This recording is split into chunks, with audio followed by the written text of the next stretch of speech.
कभी आली हुक्मरानों, खानदानों और शेर दिल बादशाहों की दारुल हुकूमत रहा आगरा जाना जाता है अपने शानदार माजी के लिए। यहाँ की फलकबोस मीनारें, मकबरे, मस्जिदें और अजीमो वसीह किले सभी गवाह हैं इसकी अजमत के। इन्हीं तारीखी इमारतों में खास अहमियत रखने वाले मकबरे हैं सिकंदरा और एतमाद-उद-दौला। Agra's Kheria Airport is located 8 kilometers away from the heart of the city.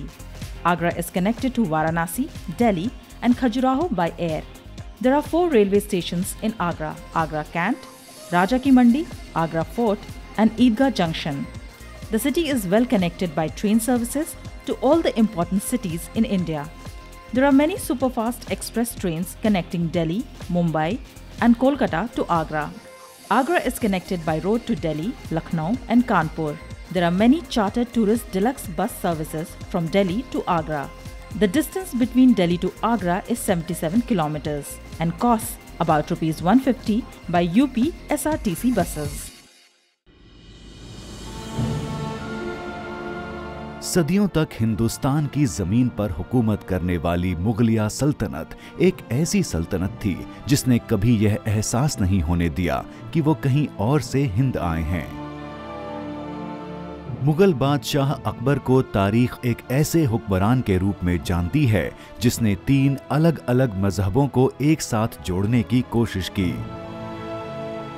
Akbar का वास्तविक नाम जलालुद्दीन था, जिसने 13 साल की उम्र में हिंदुस्तान के हुकूमत की बागडोर संभाली और 22 साल की उम्र तक उसने कई लड़ाइयां जीतकर अपनी हुकूमत के परचम को बुलंदी तक पहुंचाया।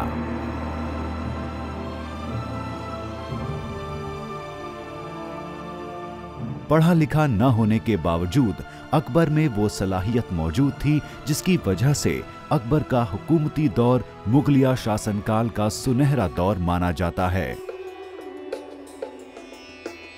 एक तरफ जहां बहादुरी और अजमत के किस्से बुलंद हुए, वहीं इस दौर में कई बेमिसाल इमारतें भी वजूद में आईं।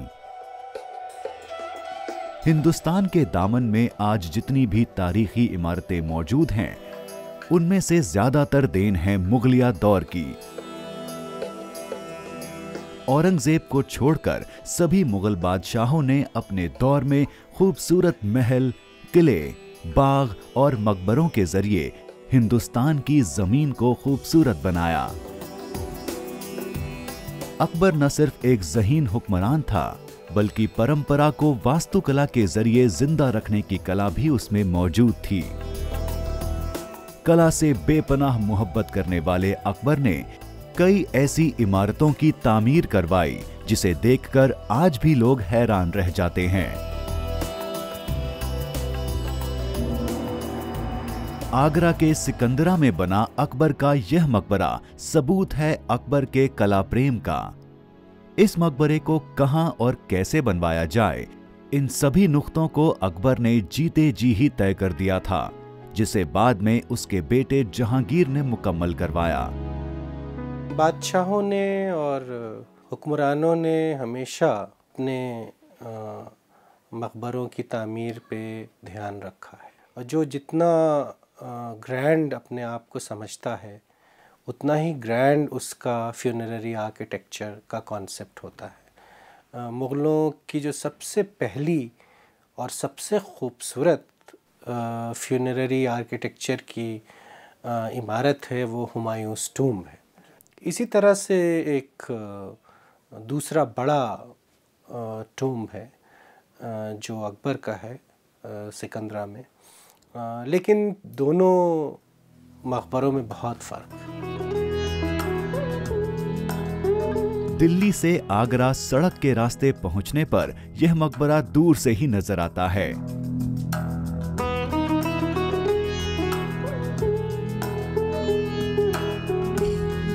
तारीखी शहर आगरा में दाखिल होने से पहले ही हम एक अजीम बादशाह की निशानी से रूबरू हो जाते हैं। ये इमारत मुगलिया वास्तुकला का बेजोड़ नमूना है।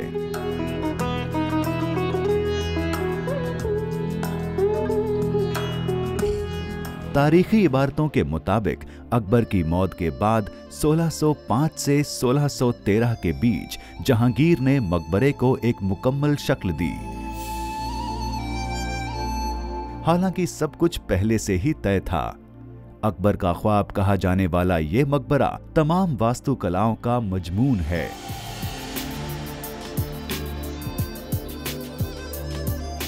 जिस तरह से इस मकबरे का खाका तैयार किया गया है वो वाकई काबिले तारीफ है।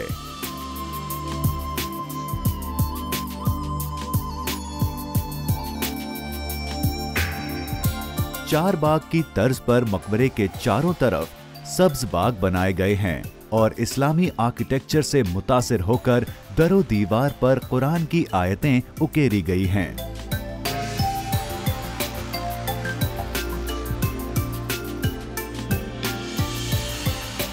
इस जगह के बारे में कई अलग अलग मान्यताएं हैं। सिकंदरा के बारे में माना जाता है कि इस जगह का नाम लोदी साम्राज्य के बादशाह सिकंदर के नाम पर रखा गया था। इसके अलावा एक और मान्यता है कि जहांगीर ने इस मकबरे को बनाने के बाद इसका नाम सिकंदर लोदी के नाम पर रख दिया।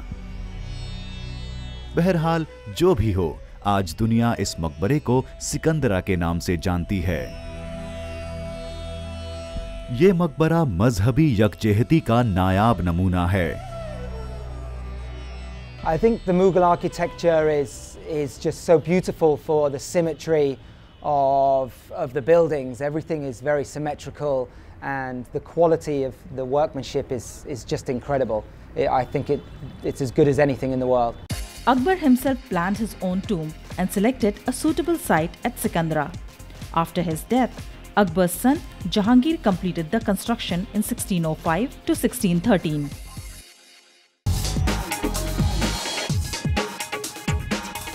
हर आर्किटेक्चरल मॉन्यूमेंट का एक बहुत ही इम्पॉर्टेंट एस्पेक्ट होता है डेकोरेशन।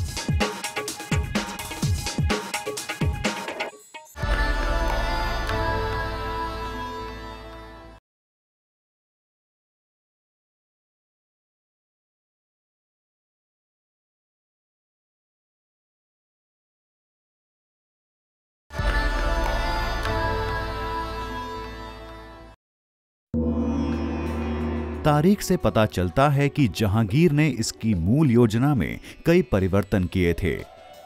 इस इमारत को देखकर पता चलता है कि कैसे जहांगीर ने अपने ही पुरखों द्वारा बनवाई इमारतों से मुतासिर होकर इसको एक शक्ल दी। मुगलिया दौर में बनी सभी इमारतों को करीब से अध्ययन करने पर पता चलता है कि कैसे वो एक दूसरे से प्रभावित थी, चाहे वो ताजमहल हो या अकबर का ये मकबरा। सिकंदरा से ही मुतासिर होकर शाहजहां ने बाद में ताजमहल के चारों तरफ मीनारों की तामीर करवाई।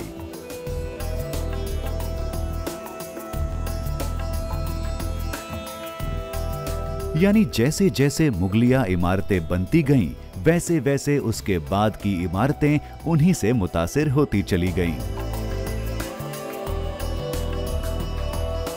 लाल पत्थर और सफेद संगमरमर से बना यह मकबरा तकरीबन 118 हेक्टेयर में फैला हुआ है।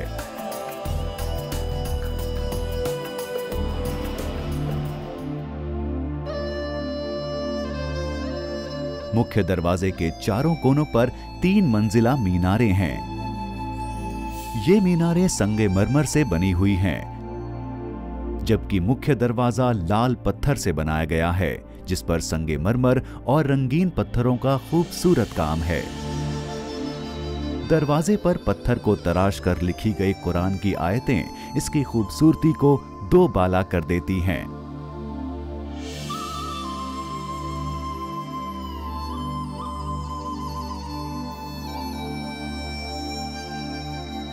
मकबरे के चारों ओर खूबसूरत बागीचे इस जगह को और पुरसुकून बना देते हैं। ये सब्ज बाग और बीचों बीच बना अकबर का ये मकबरा एक मोती की तरह दिखाई देता है, जैसे मखमल की चादर में किसी मोती को लपेट कर रखा गया हो। ये मुगलिया वास्तुकला का बेजोड़ नमूना है। सिकंदरा में मौजूद अकबर के मकबरे पर किया गया काम और कैलीग्राफी मुगलिया और पर्शियन आर्किटेक्चर की बेहतरीन मिसाल है। दरअसल इस तरह के काम को पेत्रादूरा कहा जाता है। इस तरह के काम में रंगीन पत्थरों को किसी मखसूस शक्ल में तराशकर उन्हें दूसरे बड़े पत्थरों में जड़ा जाता है। ये काम पूरी तरह से पर्शियन आर्किटेक्चर से मुतासिर है। मुगलिया दौर की कई इमारतों में इस काम को देखा जा सकता है। ताजमहल पेत्रादूरा काम की बेहतरीन मिसाल है, जिसे बाद में सिकंदरा की तर्ज पर इसी काम से सजाया गया। इसकी दीवारों पर कुरान की आयतों को इस ढंग से उकेरा गया है कि नीचे खड़े होकर देखने के बावजूद ये एक समान दिखाई देती हैं, यानी आप कहीं से भी इन्हें देख या पढ़ सकते हैं। हर आर्किटेक्चरल वेंचर का या मॉन्यूमेंट का एक बहुत ही इम्पॉर्टेंट एस्पेक्ट होता है डेकोरेशन। तरह तरह से मॉन्यूमेंट्स को डेकोरेट किया जाता है। जो चीज़ें ज़्यादा दिखाई देती हैं वो एक तो परफोरेटेड स्क्रीन्स हैं जो जाली कहलाते हैं, जो बहुत खूबसूरती से बनाए जाते हैं, कार्व किए जाते हैं। दूसरी जो खूबसूरत चीज़ है वो कैलीग्राफी है, यानी आर्ट ऑफ ब्यूटीफुल राइटिंग। जो ख़त है, खुश ख़त जिसे कहते हैं, यानी इमारत के ऊपर हाथ से लिखना और बहुत खूबसूरती से कर्सिव स्टाइल में लिखना, जिससे जो बात लिखी जा रही है उसकी खूबसूरती और भी बढ़ जाए। तो मॉन्यूमेंट्स पे कैलीग्राफी बहुत आम तौर से मिलती है और मुग़लों ने अपने कोर्ट में, दरबार में बहुत बड़े और अच्छे कैलीग्राफिस्ट्स को पेट्रोनाइज़ किया, जो हिंदुस्तानी भी थे, जैसे कश्मीरी थे एक, और बाहर से भी आए थे, ईरान और तुरान से आए थे। इनमें से कुछ लोगों ने मॉन्यूमेंट्स के ऊपर बड़ी खूबसूरत कैलीग्राफी की है। कैलीग्राफी में ज़्यादातर कुरानिक वर्सेस हुआ करती हैं अगर वो टूम्ब है तो।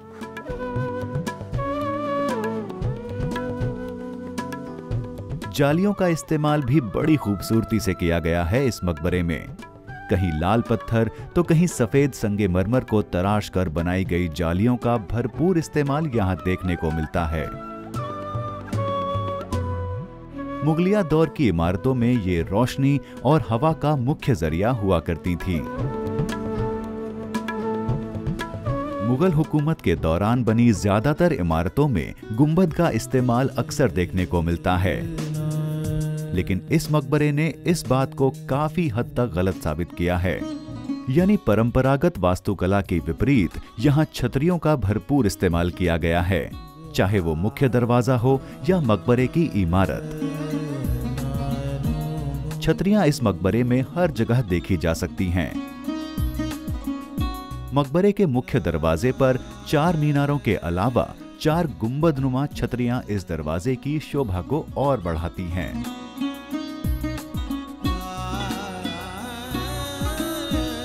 जबकि मकबरे के मुख्य इमारत के ऊपर बनी कई छोटी बड़ी छतरियां इसको एक अलग ही रूप देती हैं। अकबर के मकबरे की जो टॉप स्टोरी है वो मार्बल की शायद इसलिए है कि वो एक तरह का क्राउन दिखाया है उसे, वो टॉप स्ट्रक्चर है, और उसकी जगह अगर एक गुंबद होता, छोटा सा गुंबद, तो मार्बल का हो सकता था या बड़ा गुंबद होता मार्बल का। लेकिन चूँकि अकबर और जहांगीर दोनों ने डेलिबरेटली गुंबद नहीं बनवाए अपने मकबरे पे।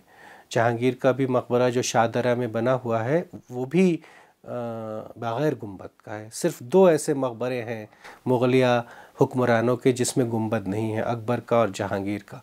और मेरा ख़्याल है कि दोनों इस वजह से हैं कि अकबर और जहांगीर को एक ख़ास वक्त में डोम से एक तरह की, अगर मैं कहूँ आसान ज़ुबान में, एलर्जी सी हो गई थी।